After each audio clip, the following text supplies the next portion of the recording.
నమస్తే అండి. Welcome back to Ashwini thoughts. మేము చాలా బాగున్నామండి. మీరందరూ కూడా బాగుండాలని ఆ లక్ష్మీ గణేష్ని వేడుకుంటున్నాం. ఈరోజు పంచాంగం జూన్ 12, 2024 బుధవారం. ఈరోజు తిథి నక్షత్రం ఏంటి, అదే సమయం వరకు ఉంది. ఈరోజు శుభ అశుభ గడియలు ఏంటి, వీటితో పాటుగా ఈరోజు మంచిదేనన్న విషయం కూడా చూద్దామండి. స్కిప్ చేయకుండా వీడియో ఎండింగ్ వరకు చూడండి. శ్రీ క్రోధినామ సంవత్సరం ఉత్తరాయణం, గ్రీష్మ ఋతువు, జ్యేష్ఠమాసం, శుక్లపక్షం. సూర్యోదయం ఉదయం 5:34, సూర్యాస్తమయం సాయంత్రం 6:40. మరి ఈరోజు తిథి ఏంటి, అదే సమయం వరకు ఉంది. ఇప్పుడు చూద్దాము. ఈరోజు తిథి జ్యేష్ఠ శుక్ల షష్ఠి. షష్ఠి తిథి జూన్ 11 మంగళవారం సాయంత్రం 4:58 నుండి జూన్ 12 బుధవారం రాత్రి 7:12 వరకు షష్ఠి తిథి అనేది ఉంటుందండి. తదుపరి జ్యేష్ఠ శుక్ల సప్తమి తిథి ప్రారంభమవుతుంది. మరి ఈరోజు నక్షత్రం ఏంటి, అదే సమయం వరకు ఉంది. ఇప్పుడు చూద్దాము. నక్షత్రం మగ నక్షత్రం జూన్ 13 గురువారం తెల్లవారితే 2:32 వరకు ఉంటుంది. అంటే బుధవారం పూర్తిగా మగ నక్షత్రం ఉంటుంది. తదుపరి పుబ్బా నక్షత్రం ప్రారంభమవుతుంది. ఈరోజు రాశి సింహరాశి. ఈరోజు జన్మించిన వారు సింహరాశిలోకి చెందుతారు. ఈరోజు సింహరాశి పూర్తిగా ఉంటుందండి.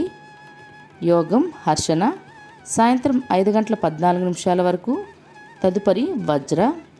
కరణం కౌలవ సాయంత్రం 6:20 వరకు. తదుపరి తైతల రాత్రి 7:18 వరకు.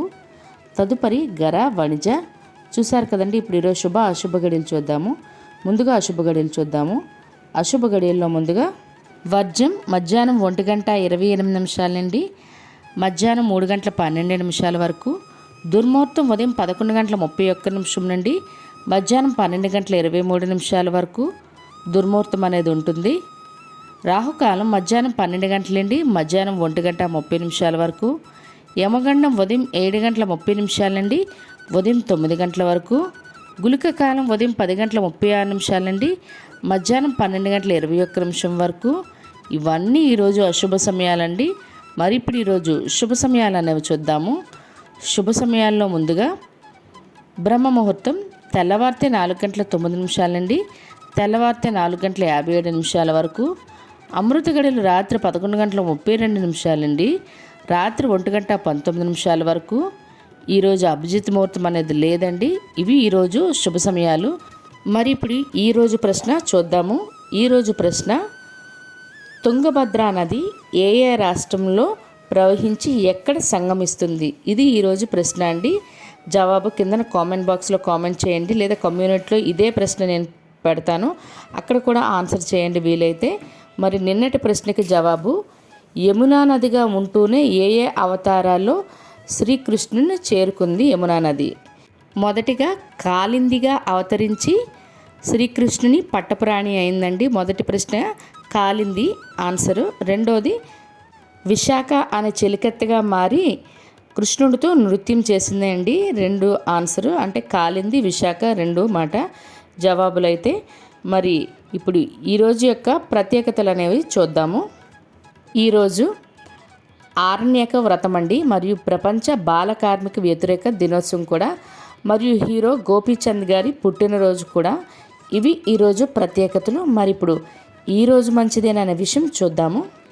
ఈరోజు అన్నప్రాసన చేయటానికి, అదేవిధంగా బారసాల చేయటానికి, మరియు వ్యవసాయం పనులు ప్రారంభించడానికి, స్లాబులు కానీ రేకు షెడ్లైనా కమ్మలపాకులైనా వేయడానికి కూడా ఈరోజు చాలా మంచిదే అండి. మరియు బోరింగులు తీయడానికి, అదేవిధంగా ఉద్యోగాలకైనా ఎగ్జామ్స్కైనా అప్లై చేయడానికి, అదేవిధంగా రిజిస్ట్రేషన్లు మరియు స్థలాలు ఇళ్ళకైనా చేసుకోవడానికి, లేదా అప్లై చేయడానికి, లేదంటే అడ్వాన్స్లు ఇవ్వాలన్న రిజిస్ట్రేషన్కి చాలా మంచిదండి.